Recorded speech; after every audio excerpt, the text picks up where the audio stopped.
Hello, and thank you for joining us today for our webinar, For Your Eyes Only, 2023 CRE Insights in Regions 4 and 6 with the CCIM Institute's Chief Economist, Casey Conway, CCIM MAI CRE. We'd like to take a moment to thank and recognize the sponsors of all the chapters in these regions.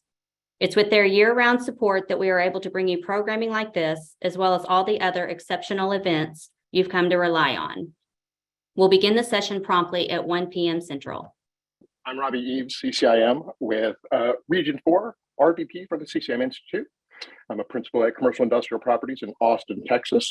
Welcome to today's webinar for Your Eyes Only, 2023 CRE Insights in Regions 4 and 6. We're happy to share this webinar with everyone in the industry today. For members of the CCIM Institute, this is just one of many member benefits that are designed to help you adapt and thrive in 2023 and beyond.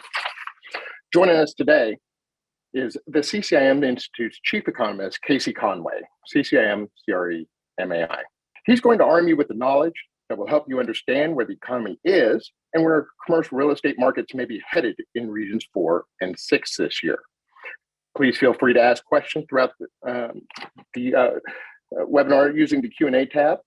We'll be answering as many as we can at the end of this discussion. And if you are experiencing any technical difficulties, please use the chat feature to ask for help with that. The recording and the accompanying presentation will be available and emailed to all registered attendees. Casey, welcome, and thanks for joining us today. I'm going to go ahead and turn the show over to you, sir. Thank you so much. As you can tell, I'm a little less addressed and shaven like I usually am, but I'll make you a little envious in Regions 4 and 6. I'm in the cool Colorado mountains, so I know you guys are dealing with a lot of the heat this year and whatnot. But I had to escape Atlanta myself, so I will be shaving on my next one. So we'll jump in and cover a lot today, but I'll try to bring some cool air coming back to Atlanta next weekend. So here's my standard disclaimer: protect all of you guys at CCIM Institute. These are all my crazy thoughts, so no harm to the Institute. So we developed this James Bond theme for the year for all these regional webinars. We've been evolving it as we're going along. So we started off the year, what happens to commercial real estate when the Fed breaks the economy? Well, after their last meetings in June, they went and did the skip. They didn't raise rates. So I said now they've adopted a jump rope monetary policy, which is hike, skip. We'll see what they do here in July in a couple of weeks. Yeah, less than 2 weeks. Where it'll be a hike, jump, skip, or another hike, skip, hike, whatever.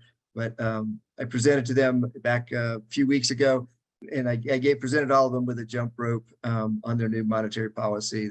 They don't have the full sense of humor that we all do here, but we're what I consider jump rope monetary policy. We don't know if the Fed's going to hike or skip or whatnot, and it's creating a lot of uncertainty, not only in your regions, but throughout the country. So some of you may have heard me present this one too. I think where I would describe our economy right now, and when the Fed meets their open market committee meetings, is it's kind of a crayonomics economy. So they put a picture of the U.S. Map of the U.S. on the table. They give each of the voting members a crayon, and they ask them to draw what's going on. So red was inflation. You can see inflation's everywhere. They're drawing red all over the U.S. map. Interest rates is the blue. So you can see they're hiking interest rates on everybody. But nobody took a green crayon. What's happening with commercial real estate? Is because largely the Federal Reserve does not understand commercial real estate. They don't understand how embedded it is in our economy, how systemic it is to how we work and function.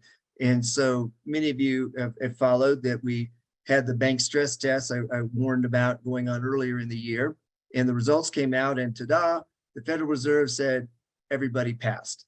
Well, I was there when we created the stress tests, and the original ones in 2009 and 10, there truly was a pass-fail, and we failed a lot of banks not having the capital. Well, they did away with the pass-fail because it was too disruptive to banks and their stock prices. So it really isn't a pass-fail anymore. And when you dig into the stress tests that were presented, what you'll see is that a number of the banks really did not pass. Capital One and Truist Bank, for example, the Fed said you need to raise more capital.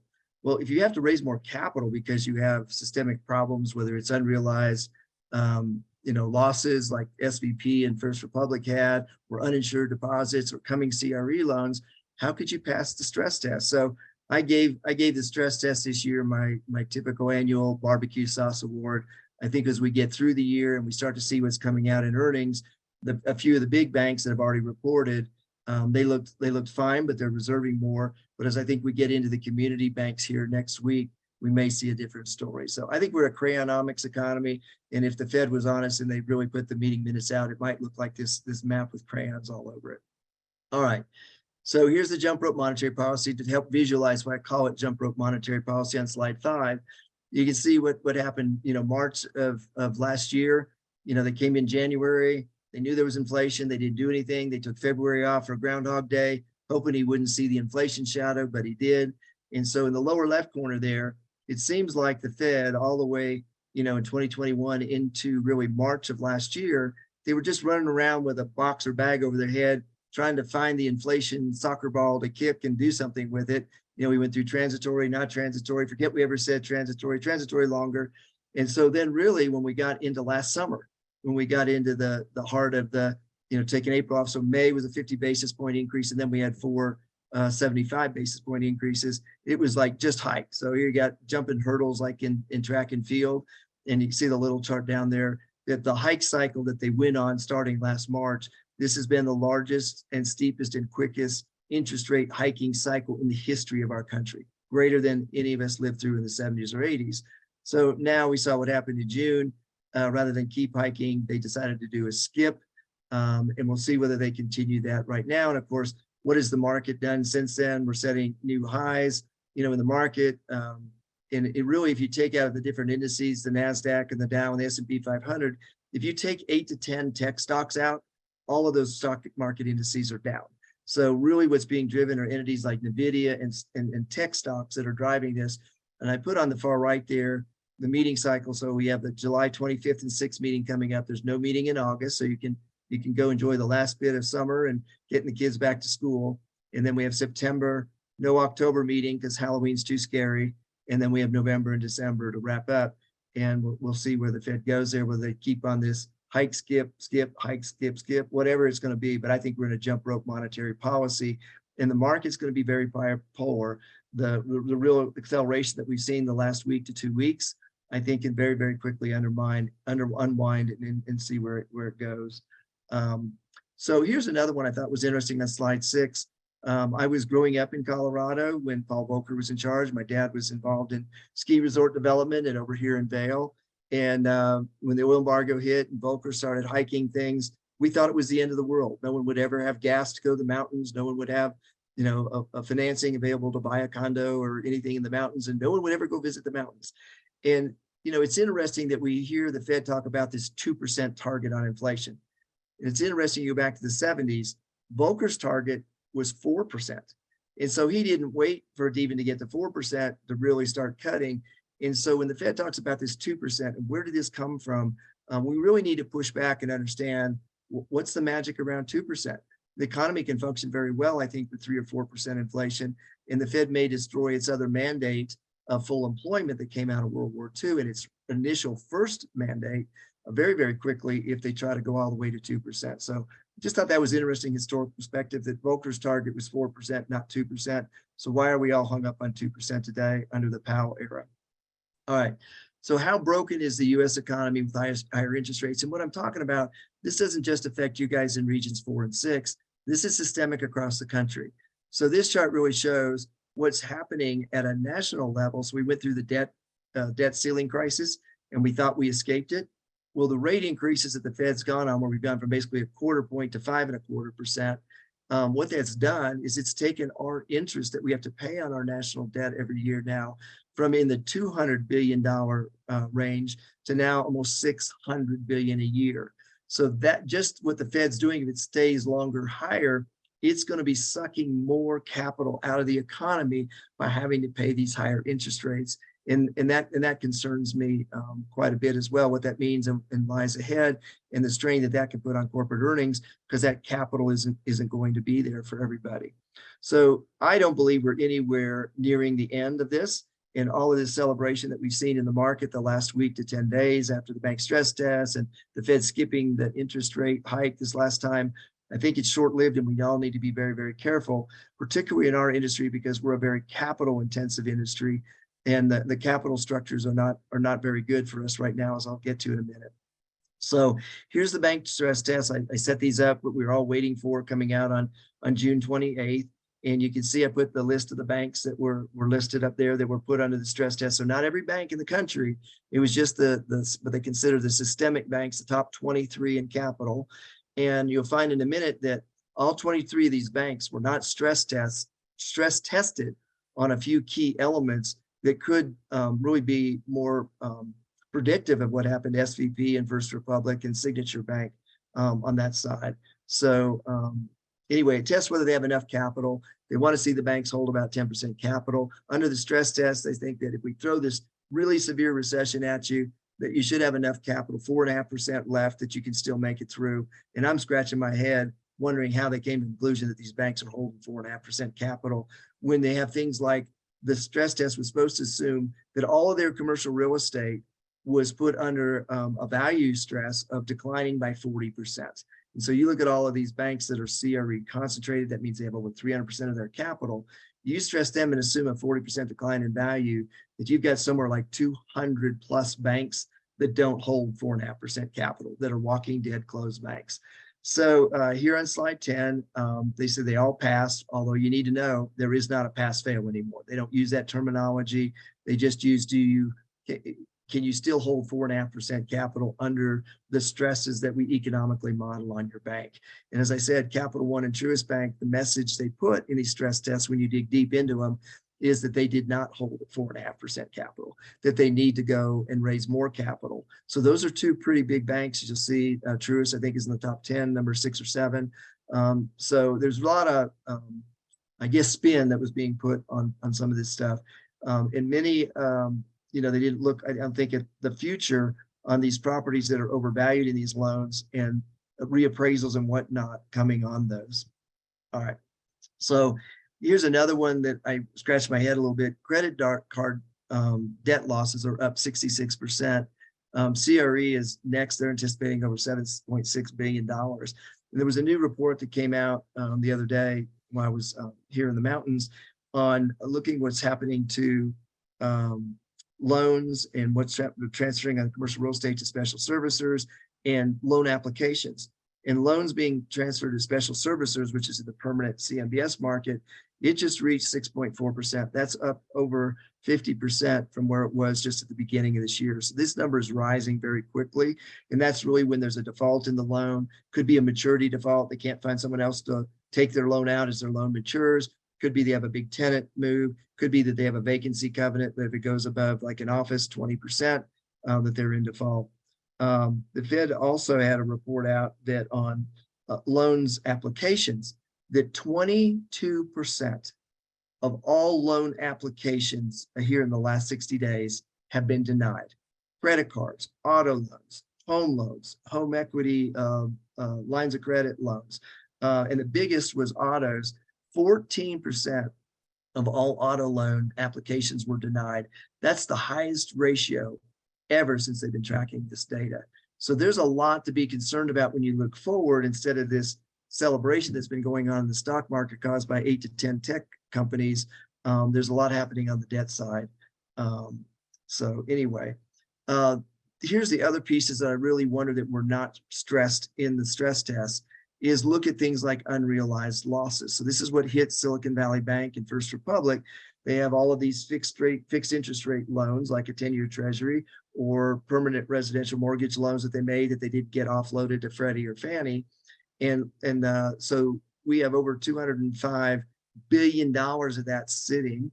And the banks that hold the most of this unrealized losses are Bank of America, Wells Fargo, JP Morgan. Bank of America is in the worst shape with over $100 billion. And so what we all know is, like in Silicon Valley Bank, all it takes is someone in social media tweeting and spinning something out, and we create a panic in a matter of minutes to hours to have capital flee. And if capital flees, then banks don't have those deposits to continue to lend.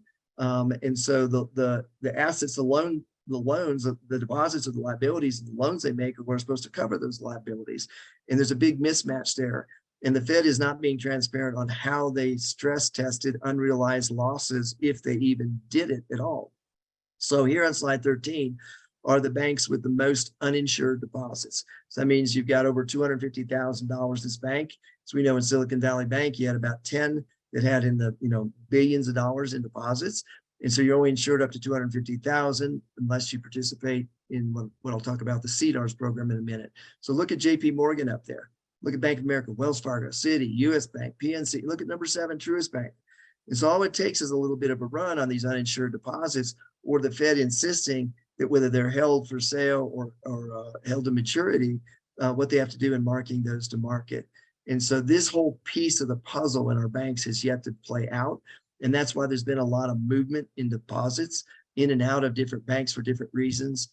Look at in the Southeast regions, look at in agriculture. I'm doing a big thing for the Federal Reserve regulators on ag and what's happening, what these high interest rates are doing to the ag industry. And look at a bank like Comerica, which is one of the real key pivotal banks for all of our ag lending. So in a lot of your regions, Mississippi and Louisiana and Texas and Arkansas, a lot of agriculture, a lot of ag loans. And look at what these uninsured deposits, if they flee, could do to the stability of those banks. So the next one is also on these uninsured deposits. 40 US banks hold 43% of all of our uninsured deposits. That's staggering. So if you go back to this list, here's the 40 banks you can see down there at the bottom. You get down to Santander, but you go all the way up to the big banks. So that's pretty scary when you realize how concentrated these uninsured deposits. And we don't need to be there, because you can take, if you want to have $1 billion in a bank, you can put it in that bank. We just ask them to participate in what's known as CDARS. It's a certificate of deposit account registry system managed by the FDIC. And what they do is they spread that $1 billion in that one bank across up to 3,000 banks in $250,000 increments. You just have one banking relationship. You don't have to worry about it. It's all insured. If the regulators had enforced the Silicon Valley Bank and First Republic have participated in these and really paid attention to these uninsured deposits, we would have no losses to the FDIC fund. We wouldn't be debating whether large banks or community banks are going to have to fund that. So this is a real headwind that I think we have to face. Bank deposit flight is going to continue to be a headwind as more and more of us pay attention to our deposits.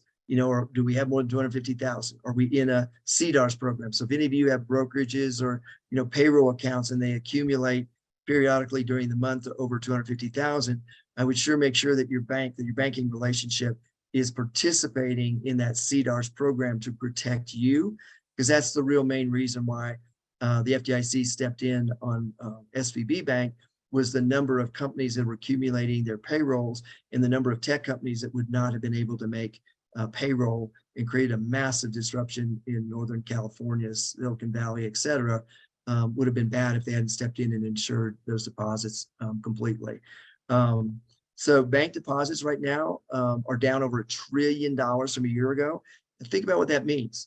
That means there's $1 trillion less in the banks to lend to us, whether we're consumers, home buyers, commercial real estate, small businesses, just from uninsured deposits in the deposit flight risk, and that what they're leaving, there's $1 trillion that's left, kind of money market funds, or they've gone to other non-bank entities to get out of the banking system.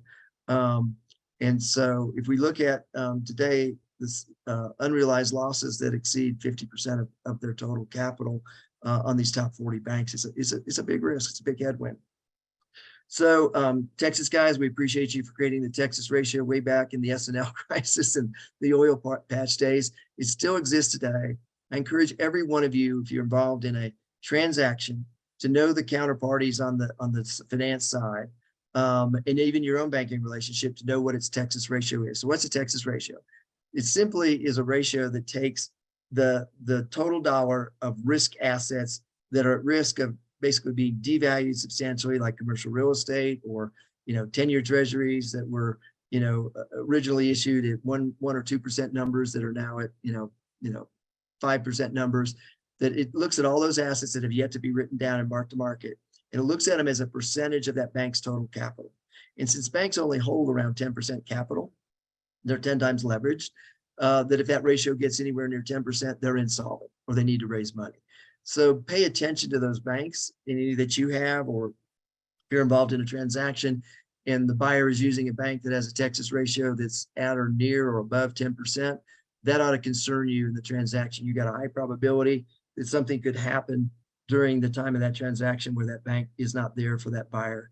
So keep an eye. This is another kind of to-do list that we need to put, is be aware of the safety and soundness and the liquidity of banks that we're doing with. And so this Texas ratio is still maintained today by LendingTree through deposit accounts and entity that they own. All right, there's another one we need to watch: bank failures and mergers. And there's a new term that's out there called ZESB, zombie eating super banks. So what's a zombie eating super bank? JP Morgan. They got the sweetheart deal from the FDIC to take over First Republic, but they've said they're out, and the FDIC says, look, they already control 12% of all the deposits in America. And the law says you can't go above 10%, but they made an exception for JP Morgan. So who are they going to turn to if we're going to continue down other large community or large regional banks go? Well, one of them that's talked about is PNC. They're in a position where they could do it. And so as these entities gobble up, what do they do with the assets? What do they do with lending lines of business? Do they view commercial real estate as too risky? Do they all shut down, say, office lending or retail? So this is a new term to watch. The big banks are going to get bigger. We're going to see more consolidation. And again, it's another reason where you need to pay attention to your bank. I'll tell you guys that for the folks in Texas, I did a presentation down there to the Fort Bend Economic Development Council outside Houston. And we walked them through the top banks that lend in Houston and overall in Texas. And Texas only had one bank that ranked among the top 10 banks that provide capital in Houston and Texas overall, and that was Frost Bank. And so what that means is the big banks were JP Morgan, they were Charles Schwab, they were Bank of America. They were all banks outside of Texas. And they're all banks that have really embedded strong ESG programs that view, say, energy or energy development and processing and whatnot as bad ESG. So what happens if a JP Morgan or Bank of America, Wells Fargo, that say our ESG policy now is we won't lend on industries or businesses that are tied to the energy industry because you're bad ESG. You lose your capital. So this is another reason why we need to know the banks and which banks are providing capital to our communities and our states, is because these policies, as these banks are very large, and how they layer in policy on ESG. I've got a presentation coming up to the bank regulators on how banks are implementing ESG in credit approval. So we have a lot of top 10 banks right now that in the real estate approval loan application process, it goes to an ESG committee. And if they don't like something on the environmental or the governance of that company that's applying for the loan, they can deny it and override the commercial real estate side. All the metrics may make it on LTV and DSCR, but the ESG committee within the bank may veto and that loan application not go through. So it's a lot of things going on here. So if you think I'm crazy on the criticism, and I've been very critical of the Fed, I was there 2005 to 10 when it all blew up last time. The Fed did a forensic report on Silicon Valley Bank's failure, and they published it on April 28th. And this slide 18 is their own words. And what they said was regulatory standards, on the left there of slide 18, for SVP were too low. The supervision of SVP did not work with sufficient force and urgency. The same thing happened with SunTrust, Legacy SunTrust Bank in 2009 when I was at the Fed, that SunTrust Bank got a similar cozy relationship treatment as Silicon Valley Bank got. Then look in the middle there. Supervisors did not fully appreciate the extent of the vulnerabilities as Silicon Valley Bank grew in size and complexity. That's atrocious. After all we went through in 2008 and 2009, for the Fed to openly admit this a little over a decade later is just a complete failure on bank supervision. It's almost like, why should we believe anything in these stress tests? And then number 3 there, when supervisors did identify vulnerabilities, they did not take sufficient steps to ensure the Silicon Valley Bank fixed those problems quickly enough, and it promoted a less assertive supervisory process. So when you think about celebrating around these bank stress tests, this came out April 28th, and less than 60 days later, the Fed completes all its stress tests in this environment and says everybody's a pass, there are no problems, but we don't know what we're going to do about uninsured deposits or deposit risk or CRE. And they even said we need to evaluate how we supervise and regulate a bank's management of interest rate risk. So this is just a scathing review on their own part. I put the CDARS note down there in the lower left. If they had followed through and made sure that Silicon Valley Bank and First Republic and even these other banks right now, JP Morgan, Wells Fargo, Bank of America, that they were forcing those depositors to participate in the CDARS program so there was not a hit to the FDIC fund, we would have none of this risk. So why aren't they doing it? Well, if a bank like JP Morgan or Bank of America, Wells Fargo takes those big deposits and they spread them out in the CDARS program, guess what that big bank doesn't have? Doesn't have the deposits anymore. So they can't lend. So many of you know when you go have a client or you yourself go get a commercial real estate loan or a development loan, what does the bank say? Well, we'd sure like some more deposits from you. We'd like a lot more of your capital, put everything in here, and they're putting you at risk and not telling you about the CDARS program. So I'm really encouraging you with your clients to be aware of this program. There's another one that's evolved out of this. But this is a way to protect your deposits and your capital. And if this really gets fully enforced and realized, this could be some big headwinds on deposit flight out of the big banks. All right, there's a book recommendation I'd make. I met the author of this book. He's not an insider in Wall Street or a banker, a really solid journalist, spent a long time looking at the Fed and what they're doing in their monetary policy. And this book is called The Lords of Easy Money, How the Federal Reserve Broke the American Economy. It's a short 300-page read book. He's spot on. I met with him and did a panel with him at the University of Florida's Kelly Bergstrom Real Estate Center, their annual trends conference in Orlando earlier this year. This book is spot on. And everything that I've been telling you, my concerns about the Fed, are really well explained in this book. My only criticism of the book is if you'll remember, I'm one of those kids that hated going from kindergarten to first grade because they got rid of all the picture books. He has no pictures or graphics. So I've offered to help him republish this with about 200 pages of graphics and pictures that'll explain all of the narrative. But this is a really strong, good reading recommendation I make to you. All right. There's another reason all this matters for all of you. You may have heard this term called BRICS, and this is Brazil, Russia, India, and China, and South Africa coming together to basically create their own global currency. It's a digital currency, and they've now brought in 30 more countries. Saudi Arabia and Mexico are joining, and this is the undermining of the dollar as a reserve currency. And why that's so important, especially you guys in Texas, is as a reserve currency, every commodity like oil are denominated in our currency. So we get the discount, we get the value of every commodity in the world and oil being priced in US dollars rather than some other currency. And so this thing is happening very quickly, the very quick de-dollarization of the US, and to get entities like Saudi Arabia and Mexico, and really what they want, these entities control over 40% of the world's population and 25% of the GDP. And they're very fed up with the US and our monetary policy and Federal Reserve manipulating, and Treasury manipulating our currency at the expense of them. And so this is something to pay very close attention to as you do real estate transactions. Just like we never thought there'd be a real estate transaction in Bitcoin, and there has. You're going to see the impact of this BRICS, and this is one of those top 10 forward-looking trends I would say we need to monitor. All right, inflation. So I'd say focus on super core inflation rather than core and non-core. Take food and energy out. Super core are the things that represent 70–80% of the CPI. So I put here's the latest June numbers, and we'll go back to the main numbers I had in there as well. But the main numbers, we were seeing a lot more. But what I recommend is when you look at the CPI numbers, if you go to the link that I've got at the bottom here, it'll bring up this interactive chart. And it'll show all the items that go into the CPI. And then it breaks down the subcategories like food at home versus food away from home, food overall, medical, shelter. And you'll see I broke over on the right there. That item number 3, 8 of the 13 subcategories were above a 3%. So if you have, we all know our basic math, if 8 of 13, which is more than half, are above 3%, how does the Fed and the BLS concoct a 3% inflation rate? So look at food. Food was running 5.7, shelter 7.8%, services 6.2%, electricity 5.4%, wages I'll show you in a minute. For job changers, it's over 12%. So when you have these numbers and you can look at these categories, you look at the graph over there on the right, how do you construct a 3% CPI inflation rate? And so what's happening is they're changing the weighting. So if shelter is running too high and it was 40% of the CPI, they lower it to 25%. So it's diluted in the overall CPI. And when I was at the Fed, this occurred when we were worried about home price depreciation and deflation. So then home prices were up around 40%.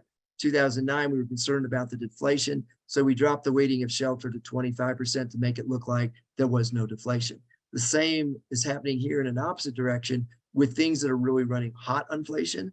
They're changing the weighting in the CPI of the things that are running hot. So it looks like inflation's coming down. And I throw that out there to challenge you to think about whether we've really tamed inflation. So when you look at my super core items, services, shelter, food, wages, they're all running 4.5 to 8%. I don't know where this 3% comes from. And if the media would take the time to digest this one chart that's produced by the government and take it apart, there'd be a lot more, I think, pushback on whether we've really solved inflation at 3%. So here was the big shock on wage inflation and the ADP numbers last month, where they showed, you see the chart there, that people that just stayed in their jobs and asked for a raise, they were getting 6%. And those that said, I'm fed up with it, I'm just going to change, they were getting over 12% wage increases. So this is the stickiest, hardest type of inflation to rein in. And the Fed's done nothing to rein in wage inflation. It is still very, very hot. And until that and these super core items get tamed, we really haven't tamed inflation. So consumer confidence, again, we saw, if you look back, we saw that it looked like consumer confidence was still waning, but now it's rebounded here. We saw it come back nicely because we survived the debt ceiling crisis and it didn't implode the world.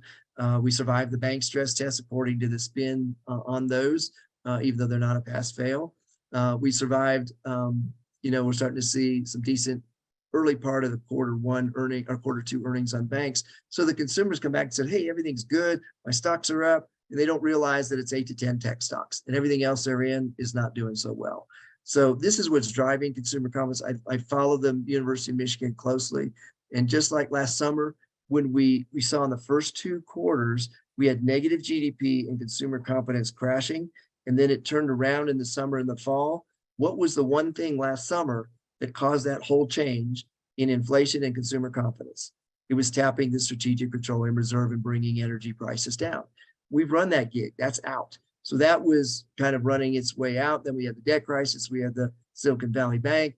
We kind of got through those things. Everybody's now gone on summer vacation and they're hoping that everything's cool when it comes back after Labor Day.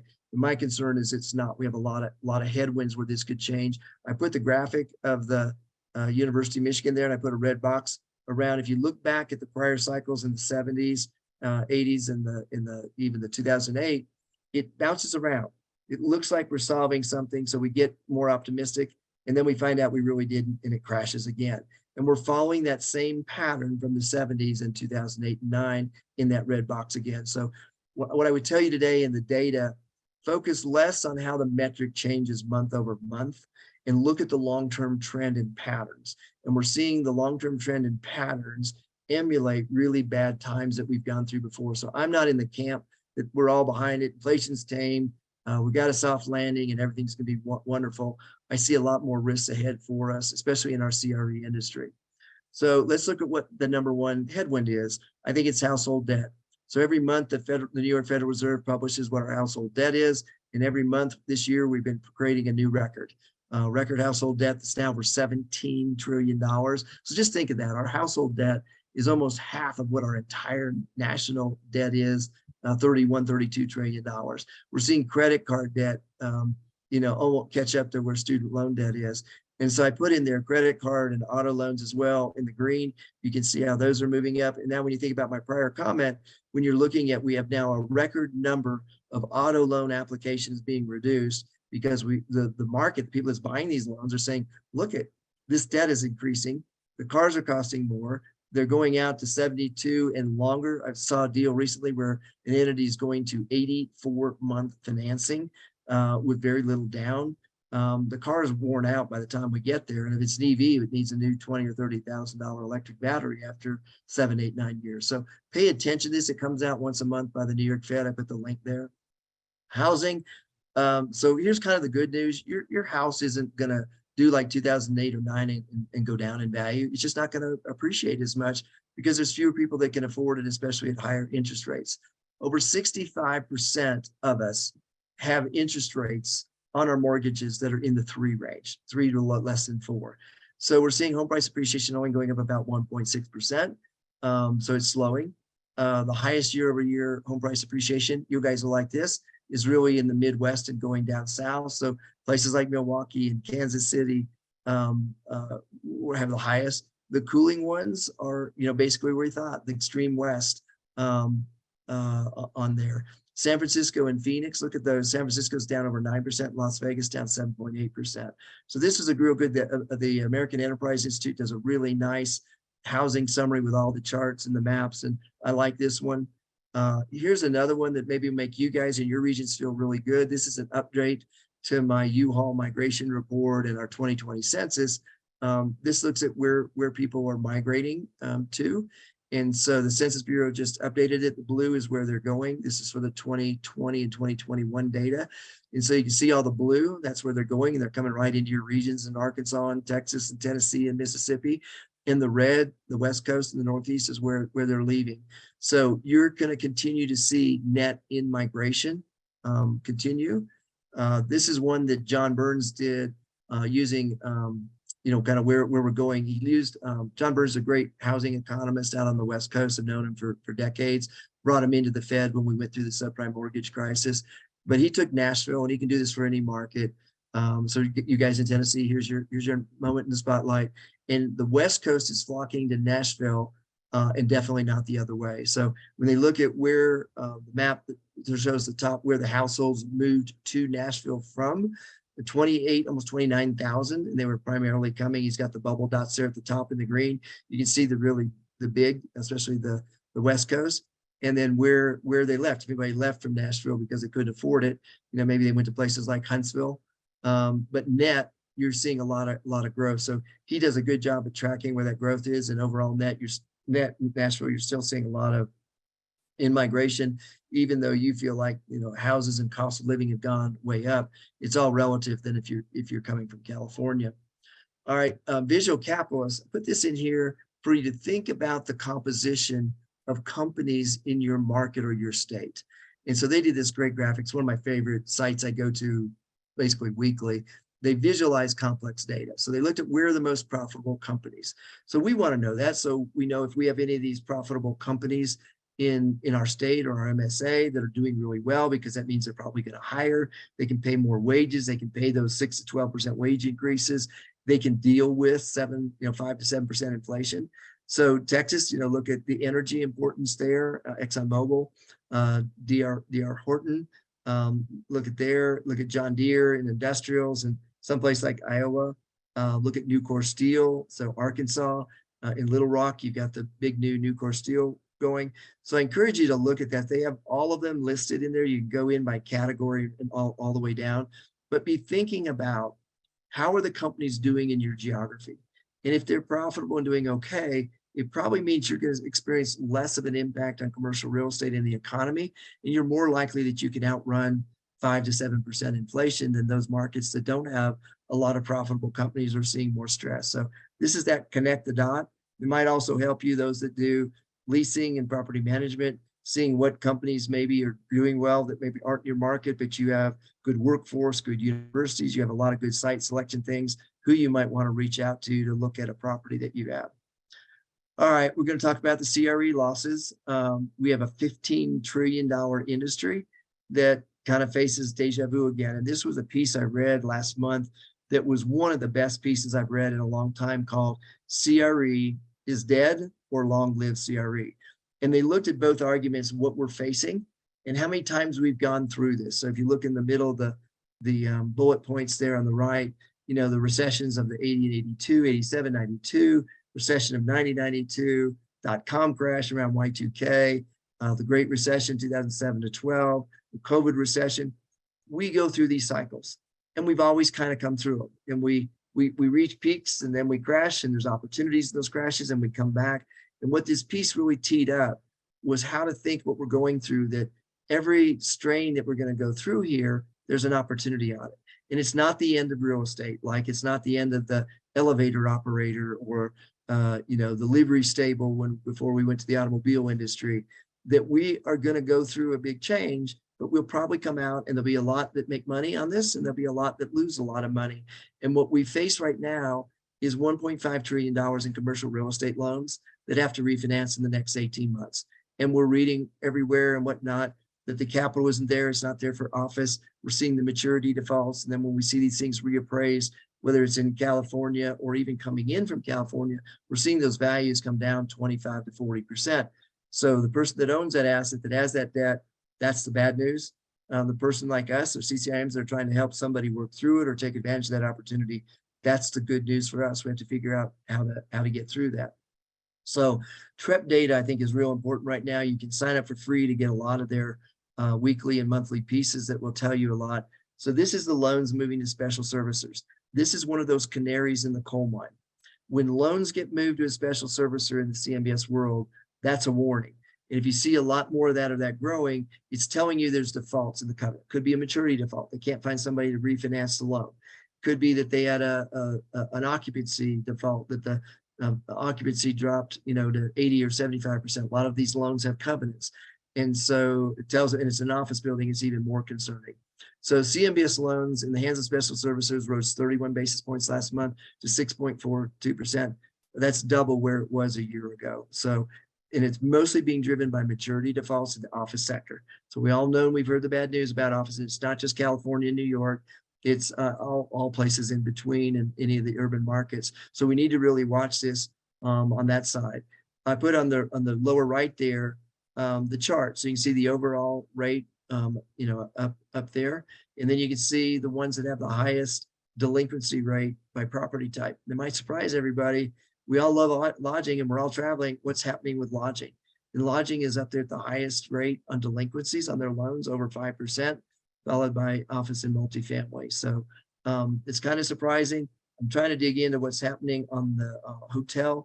The defaults, or these are the hotels that were in large loans in New York, maybe Atlanta, the West Coast, San Francisco, LA, where the office has gone down, remote work has had an impact, business travel isn't going there as much, but those few large loans really skew the number. And that overall, if you look in, the Gulf Coast, or you look at the Southeast or Tennessee or Nashville, you'll see that those hotels are doing very well. But when you get out and look at the markets where we had more business conventions and those were big dollar loans, that's what's maybe skewing this right now. So that context becomes very important. All right, CRE values. Green Street is the big quality institutional stuff. They show what's kind of been happening. You can see one of the surprises here to me was look at the decline in the values on multifamily. These were up quite a bit the past several years and all through COVID. They're down overall about 21%. There was a piece that was just out by RealPage last night or this morning that they documented rent growth across the country. And they said, it's not horrific. Overall, it's about 4%. And so that sounds pretty good until you look at that expenses are running plus 25 to 30%. So the real focus on multifamily is not absorption. It's not rent growth. It's literally looking at how that is diluted by what's happening in expense growth, particularly in insurance, property taxes, utilities are off the charts. And then you can see in here, they show these are the better quality hotels. It was only down about 3%. So RCA has one as well. This is more the mainstream commercial real estate. This is the big institutional quality. And so you can see what's happened, say, from industrial. It was up over 45%, that it's, barely up or down about 1%. That's the older stuff. And look at what happened to multifamily, from growing at over 20% a year in values to down about 8% overall. So we're seeing that early correction in the values, and we got to basically know this is all local. And so don't just extrapolate that all apartments are down by 8%. In Texas, you're probably seeing in many markets, they're actually up in value because they want them. In Florida, they're up in value. Nashville, I can tell you, your deals that are trading are up quite a bit in value. All right, another proxy that I look at, I'm on a board of director, independent director for a REIT, a public REIT in manufactured housing. Prior, I was on one for industrial. We were the landlord for FedEx, known as Monmouth. And look at REITs as a proxy for what's happening in CRE values. So go back to 2014. REITs were the golden child. They were up almost 23% year over year in terms of their value. So if REITs are doing really well, you'll see the values going up quite a bit, or the REIT stock price going up. Then look what happened in 2017. It slowed. The bloom started to come off of it a little bit, down to 8.6%. Come over there onto the right side. Look at 2021 as we were, kind of in the middle of COVID, and everybody wanted the cash flow and the safe haven, and REITs weren't over leveraged. And so those things went up 32.5% versus being in the stock market or a bond market. But then look at what's happened here in 2022 and 2023 in the REITs and how far they've come down. And they've basically been thrown out like the baby in the bathwater, because the misperception is that REITs do terrible in rising interest rate environments. That's true for a highly leveraged REIT. But if you look at the REITs that are low leverage, like the REIT I'm on with manufactured housing, we're like 25% leverage. We have huge cash flow, a lot of growth. There's others that are like that, the profile. They're doing very well, but some of the housing REITs aren't, because of what we've seen with the rise in the interest rates and impact on housing. So I look at REITs. This is, again, another visual capitalist deal. It looks and stratifies them over time. This is another good proxy to look at by your property type, and how they are a predictor of what's going to come in property values. And what all this means, slide 34, slowing transaction activity. We've seen it in the CMBS market. It was down as much as 79 to 80% at our mid-year meetings, governance meetings in Boston. It's come down a little bit. It's the latest number showed down about 70% issuance. In 2009, remember, the CMBS market shut down. There was no more issuance. There was no more permanent debt. And I had to work with TREP to figure out how do we restart CMBS when it shut down. And my concern is if the Fed doesn't figure out what they've done with interest rates and they keep it higher for longer, and we look at this wall of maturing debt and loans like CMBS office, we could see CMBS shut down again. And our industry needs a good liquid permanent capital source of debt, or we don't function very well. This chart here is very good from CRE analysts. They look at what's happening on equity, and their number is pretty ugly when they look at that over $11 trillion of equity has essentially been wiped out of commercial real estate, but that's paper. We haven't realized it yet. We haven't had to go to the market to sell these assets or refinance them. So one of the skill sets that's going to be drawn on by CCIMs with your skills is in the capital markets, in the investment management. How do I refinance? Where do I look? Do I go to credit unions? Do I go to life companies that are starting to get back into lending? They typically lend all of the money that they raised the prior year selling insurance products and annuities at 4% or less money. And they try to put all that to work in the first half of the year so they can go play golf and go on vacation the second half of the year. The reverse has happened this year. They were uncertain what the Fed was going to do. So they've held that capital. And I think the life companies and the institutional money are going to begin to release that capital and replace what's not happening in the banks. As we get into the second half of the year and next year, there'll be opportunities. So here's a couple of deals going on industrial that I think caught the headlines that we need to put in perspective. So as many of you remember, Prologis bought the Blackstone portfolio of industrial buildings, and it was at a record 4% cap rate. And so I kind of scratched my head and go, what is Blackstone doing selling its industrial portfolio? They're trying to accumulate it. That's the property type they want. And the answer was Blackstone has been facing unprecedented redemptions. So they needed to sell assets to meet the redemptions to not have a worse check mark on their side. So Prologis took advantage of that, but Blackstone was pretty smart people. And they said, we're not going to sell it at a complete discount. So what I would say is these anomaly transactions between huge capital players, you need to understand the motivations, and you need to understand that industrial is not trading at 4% cap rates. It's more like try to look at 5 to 6, and I think it'll be one of the better performers. But don't misinterpret this Prologis deal with Blackstone. Understand the context and the motivations behind this transaction. And it gave Prologis is generating a ton of cash flow from its properties all over the globe, and so they need to put that capital to work. And they don't necessarily want to put it in the stock market at the peak. They don't want to put it in the bond market if interest rates are rising. So they would rather put it in what they know, which is good industrial assets. So Prologis had a motivation, a lot of cash to put to work. Blackstone had a motivation. We have redemptions. We got to sell some of our best stuff to someone like Prologis to raise the money that we need for redemptions. That's not the whole market. And look at the price per square foot, over $200 a square foot, $220 a square foot. So here's what's really working in industrial. Most of the players, and I deal with a lot of merchant developers, Beverly and I do in our Red Shoe Economics company, and we deal with a lot on the transaction side. And what companies on the retailers, whether it's say a Home Depot or a logistics or e-commerce company, FedEx, they're saying, we're really uncomfortable going out on a limb right now and doing another 500,000 square foot to million square foot building. So what we'd rather do is we would do more frequent, smaller, and see how this thing plays out. So what's really selling is that smaller 150 to 300,000 square foot building that maybe has expansion capability, maybe has some extra land that you can option and put on it. So just like everything else, because of the headwind risks, everybody's doing smaller, measured until they figure out what's really going to go on with the Fed, interest rates, and a recession. Multifamily. So Texas is very strong in multifamily absorption, but not everybody is gaining in value. So it's interesting that absorption is going up, but values are coming down. The pace of multifamily transactions is roughly 70% slower in 2023 than it was in 22. And a lot of this isn't that the asset isn't worth that. It's worth, number one, they can't get the capital to finance it. The debt markets are disrupted. And so you can see Texas, the amount of apartment demand, Houston was number one. Look at where Dallas was. Look at the Southeast Tennessee. Look at where you guys were, number 6 in Nashville. We got to pay attention on the multifamily. It's not all doomsday. It's not all good. Rents are growing at 4%, but expenses are growing at about 8 to 10 times that. Capital is constrained, even if it's a nice asset. So a lot of headwinds, and we got to sort it out by market.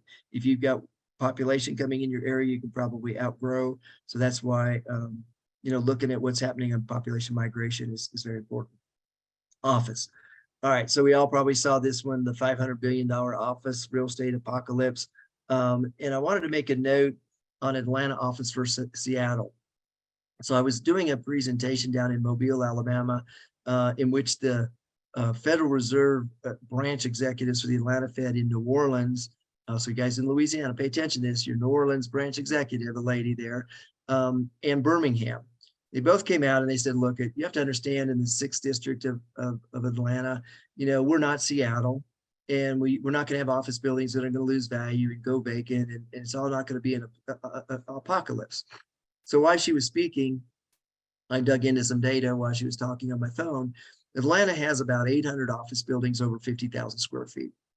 20% of those 800 buildings have over 50% vacancy. This office problem in big urban markets in remote work is not isolated to Seattle and San Francisco and Silicon Valley and New York.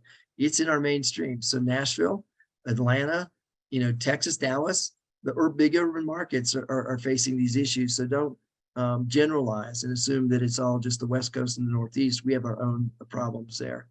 All right, this was another piece. This has just came out by McKinsey. It's probably one of the best pieces I'd recommend you go read. Overall on office, it's pretty balanced, and it's called Empty Spaces in Hybrid Places.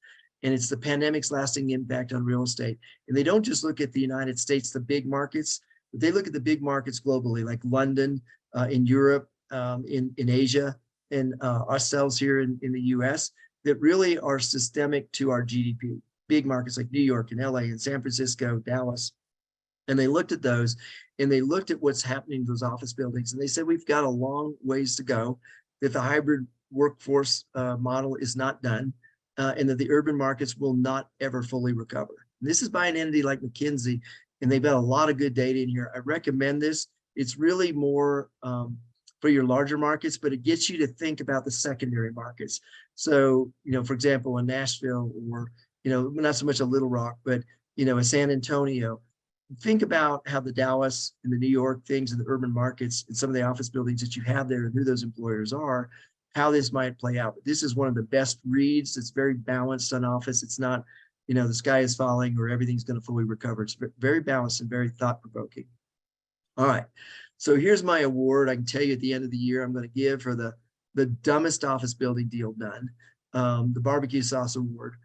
PG&E, remember the electric company that was blamed for causing the fires in California, and they had to pay big monies. So they recently built a new headquarters in Oakland near San Francisco, and they paid up a record $900 million, basically $1,000 a square foot.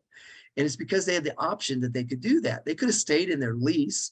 They also could have gone over to Wells Fargo, and Wells Fargo recently sold 3 buildings that would have met all of their needs for around $120 to $130 a square foot. And so the board of directors and the folks in the leadership of PG&E, to the ratepayers in California paying $1,000 a square foot, were they on Mars and not read anything about what's happening in office and remote work? And I'll give you one other statistic to play in here. So the Government Accountability Office, the GAO, just released a report this week on office space in government office space, big, all the, whether it's Treasury or the Fed or Department of Labor. They looked at all of their office space across the country, and they found 49% of those buildings are not being occupied. They're vacant. So if you threw in, Cushman & Wakefield just put out a report that they tagged the nationwide office vacancy rate at 19%. If you throw in this government vacant office space at basically half of what they have and all the GSA leases that are securitized in the permanent market, we'd be at a 25% vacancy rate in the country on office today. So we've got a whole nother shoe to drop here. What is the government going to do with all the office space that they lease or own? And think of that, half of it is not being utilized. They're allowing remote work. A lot of the work I do for the bank regulators and the FFIEC, the Federal Financial Institution Exam Council in Washington, none of them go to the office anymore. They're all gone. Those buildings in Arlington and Alexandria and the district, they're all empty. People rarely go in, maybe 10 or 20%. All right, so let's shift and let's talk about retail, what's working. The first thing is working in retail. If you have anything with a grocery store, it's working. Grocery stores are in demand. The life companies want them. Credit unions want them. Pension institutional money want them. Look at the list of the top 100 retail and how many in really the top 20 are grocery stores. So if you have any trouble getting financing on a grocery store anchor deal, give me a call or give one of your fellow CCIMs a call that do retail, and we can probably help you out. But retail with grocery anchor, especially if it's the number one, number two, maybe number three market share leader, it's working very well. Here's another one. I'll give you a name. I thought this time I'd give you guys a name to share. So what's a retailer? You're looking for someone to fill a big box or come into a market center or something where an anchor went out. Tractor Supply. What an incredible story here. They're expanding its services. They're going into pet services. So rather than just big animals, they're getting into garden centers. They operate 3 concepts. And the third bullet there, Tractor Supply, Pet Sense, and the Farm and Home. And then they operate over 2,300 stores. And then you see the breakdown there. The typical store is about 15 to 20,000 square feet. So these fit really nice into, you break it up a big box or, something like a Bed Bath & Beyond that went vacant. They have a very steady business. The 85% of their sales come from staple categories.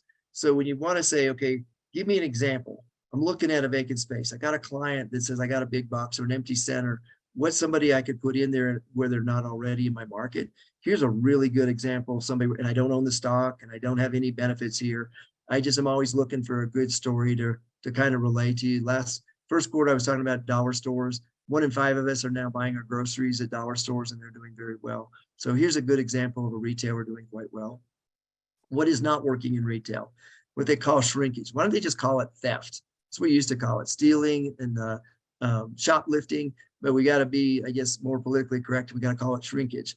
This is going to affect us in the commercial real estate space because the technology, look at the picture there of what our retailers are going to require to protect their merchandise. Particularly think if you've got an Apple store or a Best Buy or anything with electronics in it, all the things, prescriptions, drugstores, all the things that the retailer has to add now to protect from theft is going to affect our ability to increase rents.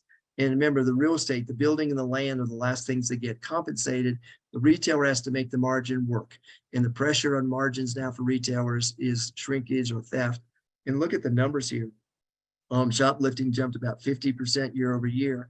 So this is going to be something that affects our ability to push rents up and hold on pricing power is this issue right here. It was front and center at ICSC in Las Vegas and the National Retail Federation this year. All right, my last word on CRE values is investment volume in May declined more than 70% over May a year ago. And the amount of troubled CRE assets, it jumped by 10% in the first quarter to about $64 billion.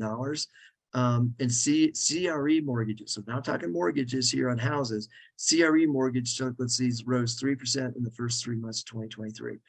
What we have coming at us in a lack of capital, banks pulling their horns back in, banks losing deposits, banks having uninsured deposits, bank regulatory pressure, even some of the top 10 systemic banks like a Capital One and a Truist needing to raise capital where they really didn't pass the stress test. All of these headwinds are coming at us, and we've got to recorrect the values and reprice those as we go forward. So here's my conclusion. This picture on the left is a picture of a kid that I actually used in a briefing to Congress with the head of bank supervision, Deborah Bailey, to Maxine Waters, when I was at the Fed 2005 to 10. This was a 2009, maybe early 2010 briefing. And Maxine Waters asked us, what's this going to look like? Fed, do you understand the problems? And so my response was this picture of the kid trying to eat his birthday cake splashed all over its face. And the conclusion was it's going to be messy. And you're not going to want to hear that. You're not going to hear what you're going to have to do, but there's a lot of work to do. And so when we're trying to forecast this economy right now, with still our record US debt, our record household debt, and that all at higher interest rates, sucking money out of what we can spend and buy. So think about it as a consumer, we're on variable rate interest rates on credit cards, and that $1 trillion now is at, forget 12 to 14% interest rates, try looking at 20 to 30% rates that are hitting these credit cards. Small businesses, most of their debt is variable. So forget 7-8% interest rates like we're facing in CRE. They're looking at 14 to 20% to continue to finance their business. And then look at our CRE capital. Our industry works really well when we have capital available to it. The fundamentals are really pretty good going into the CRE. We didn't overbuild. We still got unemployment below 4%. We're still creating jobs. Look at the ADP data. Look at even though the BLS data disappointed and slowed down, the ADP numbers were like almost 500,000. So the fundamentals are not the problem. The problem is capital, and the Fed doesn't get that. And so that's my number one concern to all of you. Is fortunately you're in regions where population is moving. You have affordability. You have reshoring.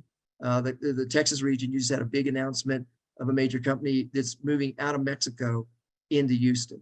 Just think of that type of stuff that's happening.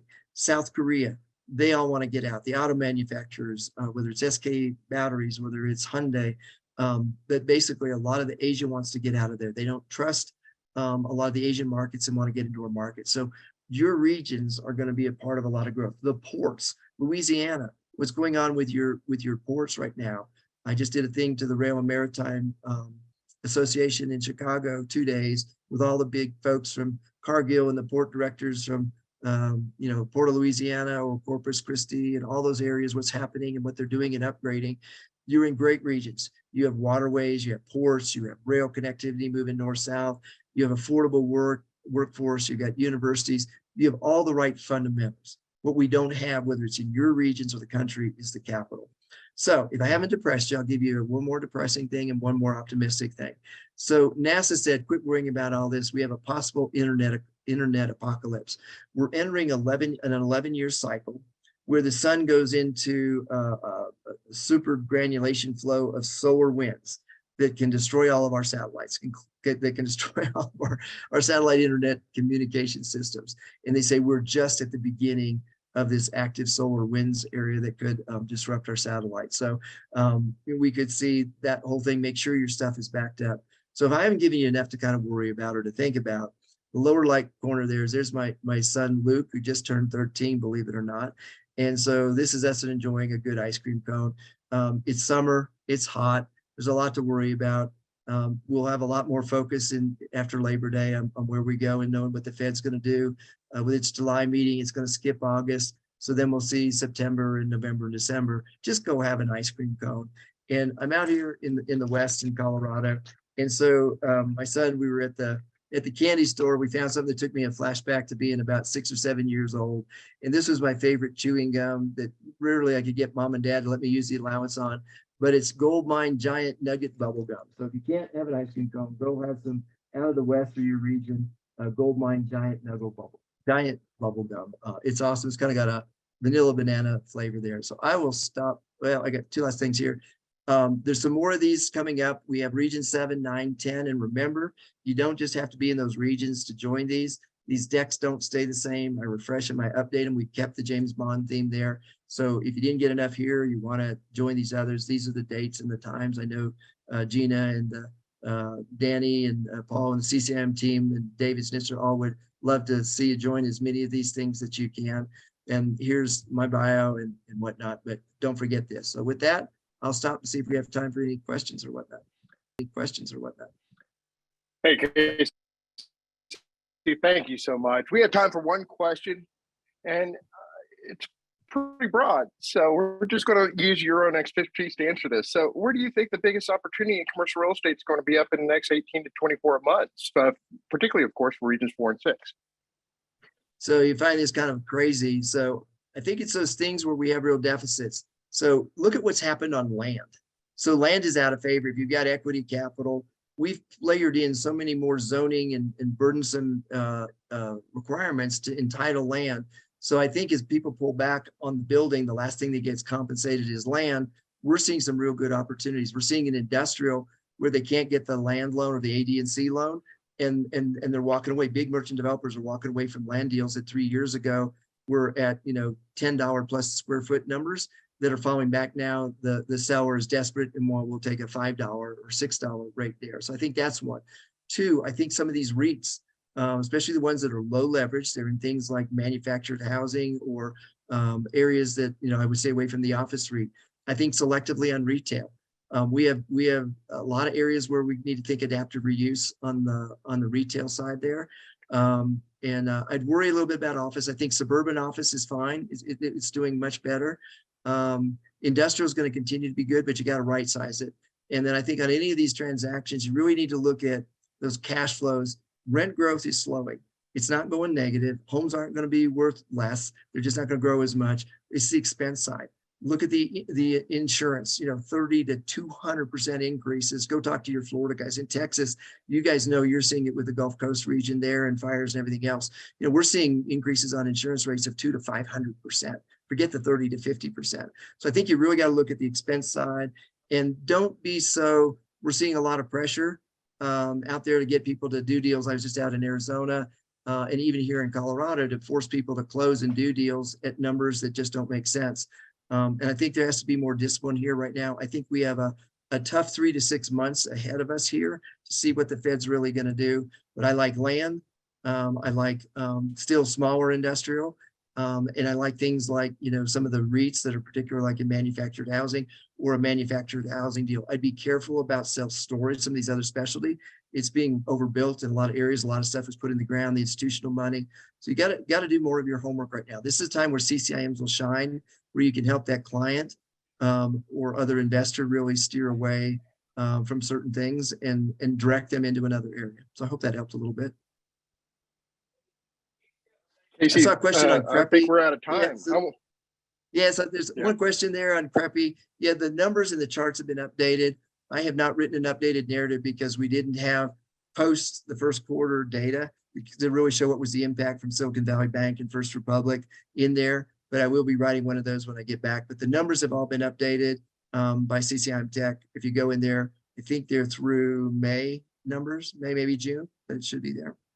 Check with Carol or Stan or whatever, but the numbers are updated. You go to the website. I just haven't written the narrative because to say it doesn't make any sense because we don't have the banking crisis data figured in there yet or the Fed rate hikes. Casey, thank you again for sharing your expertise with us today on this webinar, and thank you everybody for joining us and attending. As a reminder, this recording and accompanying presentation will be emailed to all registered attendees. And if you're not already a CCIM Institute member or course participant, take a moment to sign up for our e-newsletter at ccim.com to stay informed about our complimentary webinars like this one, as well as other professional development opportunities. Have a great day. Stay cool out there. Thank you. Thank you, Casey.